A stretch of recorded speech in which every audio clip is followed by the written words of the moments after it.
पख्तूनख्वा में security forces की 3 कार्रवाइयों में 22 खारजी दहशतगर्द जहन्नुम वासिल। दहशतगर्दों से लड़ते हुए पाक फौज के 6 जवान शहीद हो गए। ISPR के मुताबिक 6 और 7 दिसंबर को टांक में 9, शुमाली वज़ीरिस्तान में 10 दहशतगर्द मारे गए। थल में सिक्योरिटी चेक पोस्ट पर खारजियों का हमला नाकाम और 3 दहशतगर्द जहन्नुम वासिल कर दिए गए।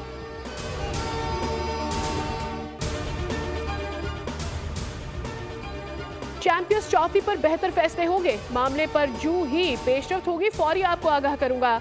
आज ICC की मीटिंग मुलतवी हो गई है। चेयरमैन PCB मोहसिन नकवी की मीडिया से गुफ्तगू, कहा आने वाले दिनों में चीजें बेहतर होंगी, मायूस नहीं करेंगे, फैसला ICC ने करना है।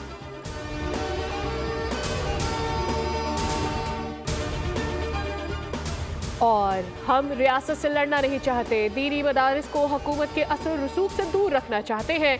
सरबराह JUI मौलाना फजल रहमान का नौशहरा में खिताब, हुकूमत को मदारिस की रजिस्ट्रेशन के लिए कल तक की मोहलत, कहा हमने नहीं आपने हमारे खिलाफ ऐलान जंग किया है। मदारिस की रजिस्ट्रेशन चाहते हैं लेकिन हुकूमत से तसादुम नहीं। हम कहते हैं रजिस्ट्रेशन कराओ, ये नहीं कराते।